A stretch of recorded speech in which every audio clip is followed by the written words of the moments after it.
কোথাও সেনা পরিচয়ে ট্রেনিং ক্যাম্প খুলে প্রতারণা, কোথাও আবার কেন্দ্রীয় সরকারের আধিকারিক পরিচয়ে চাকরির টোপ। খাস কলকাতায় একের পর এক প্রতারণার অভিযোগে গ্রেপ্তার হলেন দুজন। ইলিয়াট লেনের বাসিন্দা 41 বছরের নাজির হোসেন নিজেকে সেনা আধিকারিকের পরিচয় দিয়ে ভুয়ো সেনা প্রশিক্ষণ কেন্দ্র খুলেছিলেন। বিশ্বাসযোগ্যতা প্রমাণ করতে বানিয়েছিলেন ভুয়ো আইডি কার্ড থেকে সেনার পদক।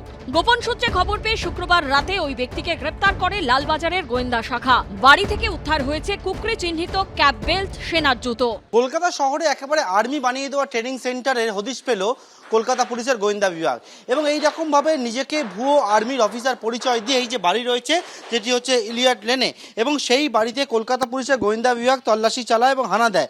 সেই হানা দেওয়ার পরবর্তীকালে এখানে যখন আসেন দেখতে পান যে এক ব্যক্তি নিজেকে আর্মির ক্যাপ্টেন বলে, ভারতীয় সেনাবাহিনী ক্যাপ্টেন বলে পরিচয় দেয়। তার নাম হচ্ছে শেখ নাজির হোসেন। লালবাজার সূত্রে খবর, নিজেকে ক্যাপ্টেন নাজির হোসেন পরিচয় দিয়ে সেনাবাহিনীতে চাকরির সুযোগ করিয়ে দেওয়ার আশ্বাস দিতেন অভিযুক্ত। बस वो काम करता था और कभी कभार वो उसमें क्या बोलता एनसीसी का यूनिफॉर्म पहन के वो जाते थे, उतना ही पता है। और वो कहाँ काम करता था, बाहर में क्या करता था, उससे ट्रेनिंग के बारे में पता नहीं। मगर हाँ, पहले जो है वो कुछ लड़के लोग आते थे यूनिफॉर्म में और उसके साथ फिर कहाँ चले जाते थे पता नहीं। অন্যদিকে নিউ টাউনে কেন্দ্রীয় সরকারের আধিকারিক পরিচয় দিয়ে বাড়ির পরিচারিকার স্বামীকে চাকরির টোপ দেবার অভিযোগে সৌরভ কুমার নামে একজনকে গ্রেপ্তার করেছে পুলিশ। তার বাড়ি থেকে বাজেয়াপ্ত করা হয়েছে একটি গাড়ি ও ভুয়ো পরিচয়পত্র। পুলিশ সূত্রে খবর, ধৃত সৌরভ কুমারের বাড়িতে পরিচারিকার কাজ করতেন দীপালি মণ্ডল। অভিযোগ, তার বিশেষভাবে সক্ষম স্বামীকে কাজ পাইয়ে দেবার নাম করে 8 লক্ষ টাকা নেন অভিযুক্ত।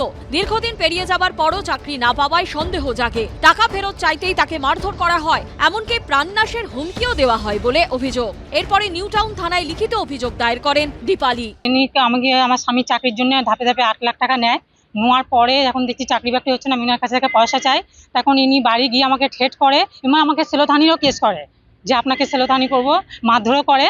সেই জন্য আমি নিউটাউন থানায় যোগাযোগ করেছি। চাকরি প্রতারণা কাণ্ডে ধৃতের সঙ্গে আর কেউ জড়িত আছে কিনা খোঁজ চালাচ্ছে পুলিশ। পার্থপ্রতিম ঘোষ ও রঞ্জিত সাবের রিপোর্ট, এবিপি আনন্দ, কলকাতা।